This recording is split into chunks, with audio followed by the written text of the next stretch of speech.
It began quietly, as betrayals often do. My wife, Emma, grew distant, her warmth fading like a dying ember. She was always glued to her phone, tilting it away when I approached. She claimed late nights at work, but her pay stubs showed no extra hours. Her laughter came more from texts than our conversations. I told myself it was just a rough patch, but unease gnawed at me. I didn't want to be that suspicious spouse, but the signs were hard to ignore. Small lies crept in. She said she was visiting her cousin, but her cousin's ex-post showed her skiing out of state. She claimed she was at the mall, but her phone's location was disabled.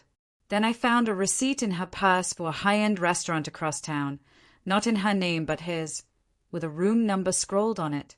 That was when denial became impossible. I didn't confront her right away. I needed proof, not just doubts. A week later, she said she was meeting colleagues to celebrate a project success. She dressed up, red dress, silver earrings, the perfume I gave her for our 5th anniversary.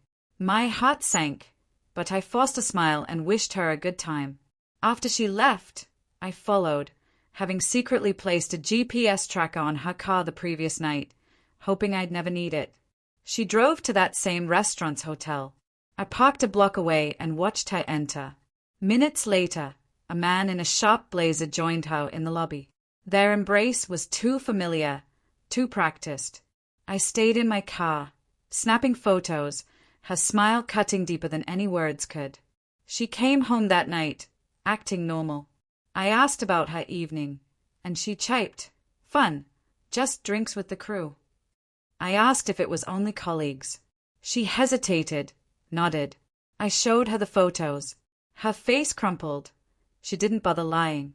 She mumbled it was a one-time thing, that she was lost, that she didn't mean to hurt me. I didn't shout or break down. I just left the room and slept in the guest bed. The next days were heavy with silence. I went to work, but my thoughts were elsewhere. Our years together, the compromises, the shared plans. I wondered how long she'd deceived me, if she'd ever have confessed without being caught. Then an idea formed, not out of anger but a need for her to see the cost of her choices. I called her closest friend, MIA, who'd known her since high school and always treated me with kindness. She'd hinted before that Emma's flirtations worried her. I told MIA everything. To my surprise, she wasn't shocked. She'd suspected Emma's behavior for a while. I asked MIA to join me for dinner at that hotel the next Friday, not to cross lines, just to be seen. She paused, then agreed, saying if Emma could betray me quietly, she should face her own reflection. That Friday, MIA wore a sleek black dress, and I dusted off my old navy suit. We arrived at the hotel just after 7 p.m. I didn't expect Emma to be there, but life has a way of aligning moments. There she was, at the bar with him, laughing over cocktails. She didn't notice us at first, but when she did, her joy vanished.